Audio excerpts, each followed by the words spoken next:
HOA tried to evict me from my own cabin. Too bad I own the lake, and their only parking lot.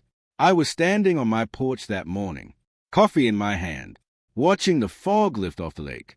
It was quiet, peaceful, exactly why I bought this place. Then I heard tires. Not one car, multiple. I turned my head and saw them pulling up. An SUV, another car behind it, and then a sheriff vehicle. That was unusual. I stepped off the porch slowly, still holding my coffee. That's when I saw her. Karen, white outfit, perfect posture, already looking irritated.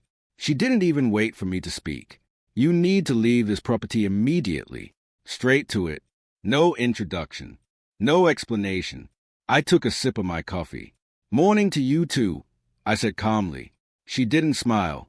This cabin is under HOA control now, she continued. You violated multiple community regulations. I looked around. The same trees, same lake, same cabin I've owned for years. Really? I said. That's interesting. She pulled out some papers and waved them in the air. Eviction notice, she said. You have 24 hours. Now the sheriff stepped slightly forward. Not aggressive, just present. I looked at him, then back at her. You called the sheriff for this. Of course, she said. You people don't listen otherwise. That word again. You people. I let that slide. No point getting emotional. Instead, I stepped down from the porch completely. Now we were face to face. You're making a mistake, I said. Her expression didn't change. No, she replied. You are. For a second, everything was quiet. Just wind moving through the trees. I looked past her, toward the lake, then toward the road they came from. And I almost smiled, because I already knew how this was going to end. I reached into my pocket, slowly, no rush, pulled out a folded document. Before we go any further, I said, you might want to see this. The sheriff took it first, opened it, started reading. Carefully, that's when things started to shift. Subtle at first. His posture changed. His focus sharpened. Karen kept talking, still confident, still sure she was right. But then he looked up. He said, just one word. And already, something felt different. What? She asked. He turned the document slightly toward her. This cabin is not under HOA jurisdiction. She blinked. That's not possible. He continued, and according to this, he paused for a second. He owns a lake attached to this property. Silence. Real silence. The kind that changes everything. Karen stared at the paper, then at me, then back at the sheriff. No, she said quickly. That's not correct. But her voice wasn't as strong anymore. I folded my arms. Still calm. Still standing exactly where I was. The sheriff kept reading. There's more, he added. Now she looked nervous. This document also shows ownership of the access road and parking area used by the HOA. That hit hard, because now it wasn't just about my cabin. It was about everything they depended on. I watched her face change.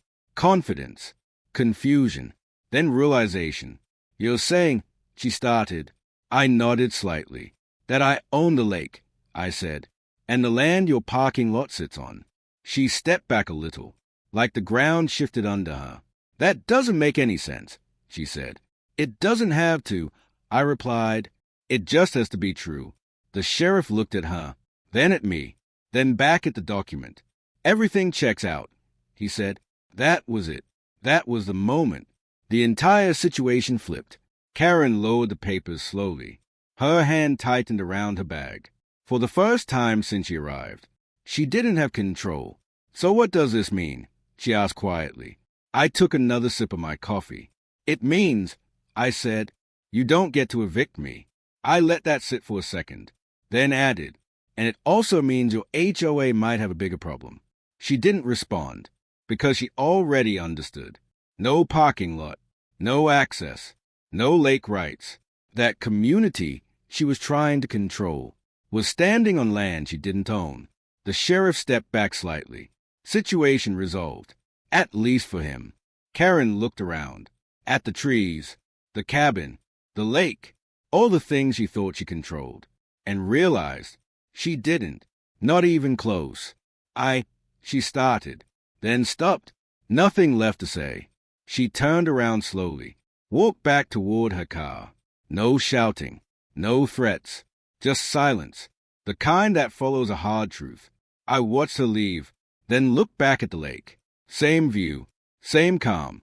Nothing had changed, except one thing. Now she knew this wasn't her territory. It never was. I walked back up to my porch, sat down, and finished my coffee, because in the end, the strongest move isn't raising your voice. It's knowing exactly what you own. If you enjoyed this story, make sure to like the video and subscribe for more. And tell me, where are you watching from?